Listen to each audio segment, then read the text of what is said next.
काफिर है तो शमशीर पे करता है भरोसा, मोमिन है तो बेतैग भी लड़ता है सिपाही। कभी कभी तारीख में ऐसे लम्हे आते हैं जब जंग सिर्फ हथियारों से नहीं बल्कि हौसलों से लड़ी जाती है, जब फैसला सिर्फ मिसाइलों, टैंकों और जंगी जहाजों से नहीं होता बल्कि कौमों के अज़्म, क़यादत पर एतमाद और कुर्बानी के जज्बे से होता है। आज पूरी दुनिया की नजरें मशरिक़ वुस्ता पर जमी हुई हैं।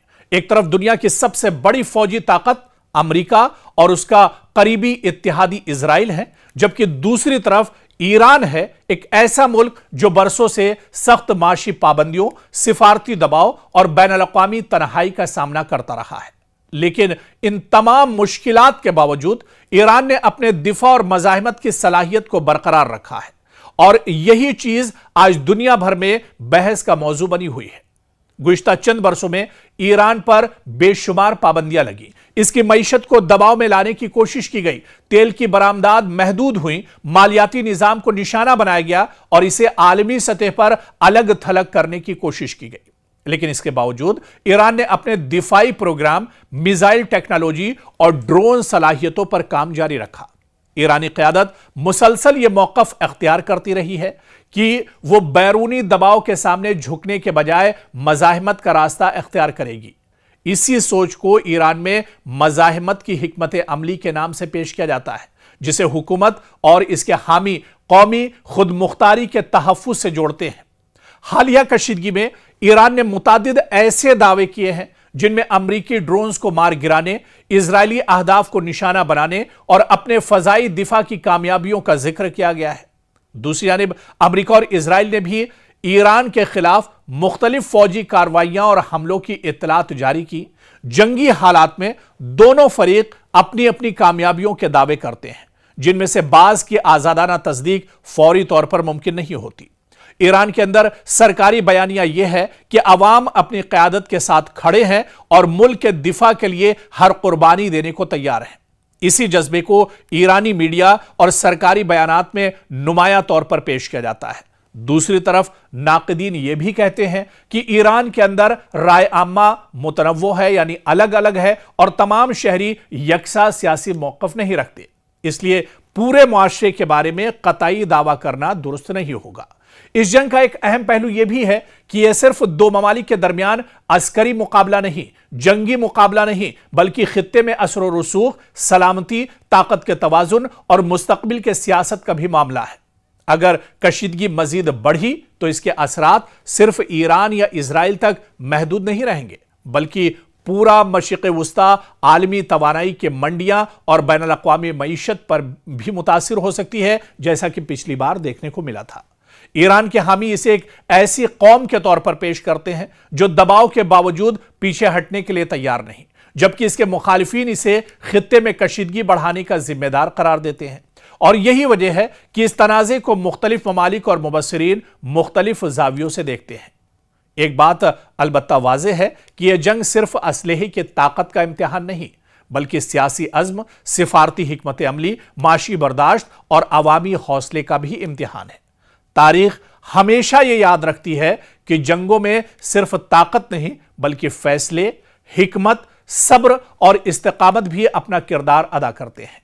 आने वाले दिन यह तय करेंगे कि मौजूदा कशीदगी किस समत जाती है। आया मुज़ाकरात का रास्ता निकलता है या खित्ता मजीद एक बड़े तसादुम की तरफ बढ़ता है। यह देखना भी बहुत अहम होगा, क्योंकि पाकिस्तान और कतर या फिर इसी तरह के दूसरे जो मुल्क हैं, तुर्की की बात की जाए, ये दरअसल चाहते हैं कि जंग के जरिए नहीं बल्कि बातचीत के जरिए, मुज़ाकरात के जरिए मसला हल होना चाहिए, क्योंकि जंग किसी मसले का हल नहीं बल्कि जंग तो खुद एक मसला है। और ऐसे में अब ईरान और अमेरिका के दरमियान लगातार ठनी हुई है, जिसकी वजह से मशरिक़ वुस्ता लगातार आग के ढेर पर एक तरह से बना हुआ है, आग के ढेर पर बैठा हुआ है। और ऐसे में ये तसादुम और ज़्यादा बढ़ेगा या आने वाले दिनों में रुकेगा, ये आने वाले दिनों पर एक तरह से डिपेंड करेगा। और ये देखना बहुत अहम होगा कि ऐसे हालात में अमेरिका या फिर ईरान का जो फाइनल मौक़िफ़ है वो आखिर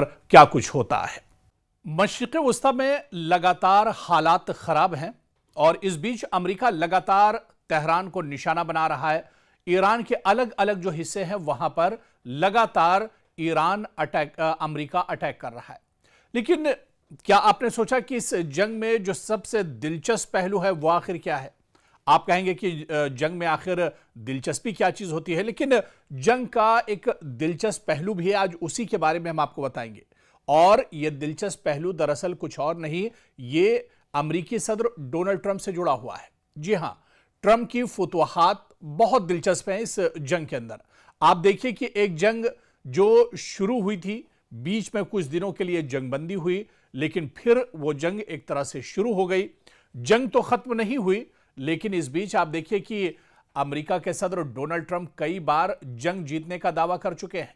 कई बार वो ये कह चुके हैं कि अब जंग खत्म हो गई और अमेरिका इस जंग में जीत चुका है। दरअसल इसी पहलू पर हम बात करेंगे, क्योंकि हर 2-4 दिन बाद एक नई प्रेस कॉन्फ्रेंस होती है डोनाल्ड ट्रंप की, जिसमें वो दावा करते हैं कि हम जीत गए हैं। फिर चंद घंटों बाद दोबारा हमले शुरू हो जाते हैं। फिर एक और ऐलान अमेरिकी सदर डोनाल्ड ट्रंप की तरफ से किया जाता है कि ईरान हार चुका है, ईरान की शिकस्त हो गई है। और फिर अगले हफ्ते ही एक और प्रेस कॉन्फ्रेंस अमेरिकी सदर डोनाल्ड ट्रंप की तरफ से की जाती है, और इस बार यह कहा जाता है कि वाकई जंग जो है वो फैसलाकुन मरहले में पहुंच चुकी है और अब 2-4 दिन में ईरान का सफाया हो जाएगा और जंग खत्म हो जाएगी।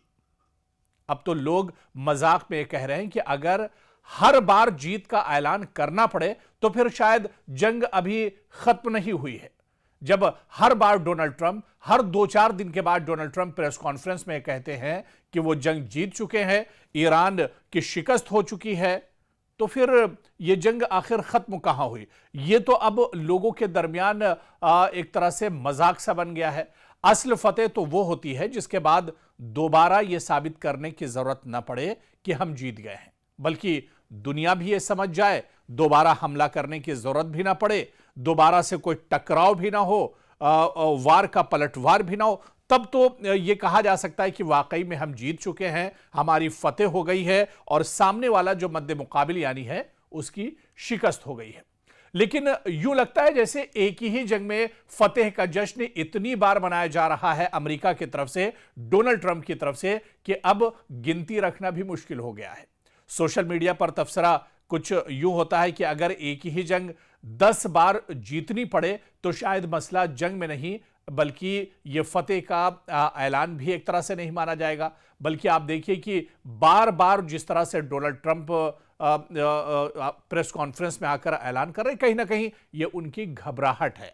डोनाल्ड ट्रंप, आपको याद होगा कि जब इजराइल और अमेरिका ने शुरू में ही हमला किया था ईरान पर, अचानक हमला हुआ था, मुश्तरका हमला था इजराइल और ईरान, अमेरिका का ईरान के ऊपर, तेहरान के ऊपर, और उसके फौरन बाद अमेरिकी सदर डोनाल्ड ट्रंप की प्रेस कॉन्फ्रेंस हुई थी और उन्होंने कहा था कि एटमी हथियार ईरान के पास हैं जो इजराइल के लिए बहुत बड़ा खतरा है, दुनिया के लिए बहुत बड़ा खतरा है, मशरिक़ वुस्ता के लिए बहुत बड़ा खतरा है। ऐसे में ईरान को अब दरअसल ईरान से बहुत कहा गया, उसके ऊपर दबाव बनाया गया, पाबंदियां लगाई गई, फिर भी वो एटमी हथियार बना रहा है। हालांकि इस बयान में भी डोनाल्ड ट्रंप झूठ बोल रहे थे, क्योंकि इससे पहले जब हमला हुआ था, इजराइल ने हमला किया था ईरान के ऊपर, उस वक्त भी डोनाल्ड ट्रंप ने यही कहा था। और डोनाल्ड ट्रंप ने इससे पहले जब हमला हुआ था उसमें कहा था कि अमेरिका ने अटैक किया है और अमेरिका के B-2 बम्बर ने दरअसल ईरान के अंदर जो एटमी हथियार हैं, जहां पर ये एटमी हथियार रखे जाते हैं,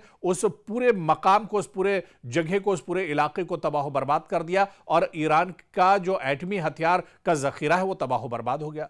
फिर जंग हुई, फिर यही बहाना बनाया गया। तो दरअसल यह बहाना है, बल्कि बहाने से ज्यादा यह कहा जाए कि यह डोनाल्ड ट्रंप और अमेरिका का डर है जो निकलकर सामने आ रहा है, और यह डर अब दुनिया के सामने निकलकर सामने आ चुका है, खुलकर सामने आ चुका है। अब दुनिया दरअसल उसको एक मजाक की तरह से देख रही है कि डोनाल्ड ट्रंप दरअसल अब इतने ज्यादा नफ्सियाती तौर पर परेशान हैं, इतना इस जंग का बोझ उनके ऊपर है, इतना दबाव उनके ऊपर है कि जब भी प्रेस कॉन्फ्रेंस में आते हैं तो यह कहना नहीं भूलते हैं कि ईरान हार चुका है और अमेरिका जीत चुका है।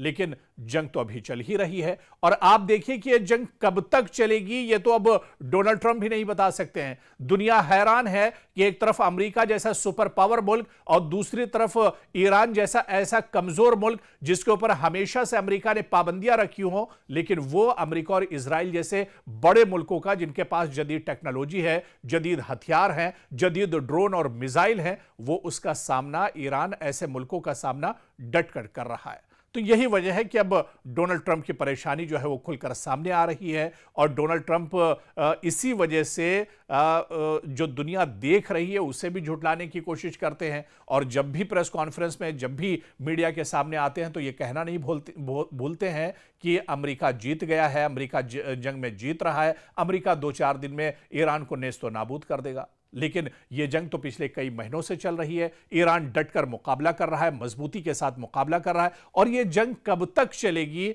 ना तो हम कह सकते हैं, ना आप कह सकते हैं, और ना ही इसका अंदाजा दुनिया के सुपर पावर यानी डोनाल्ड ट्रंप को इसका अंदाजा है कि यह जंग कब तक चलेगी।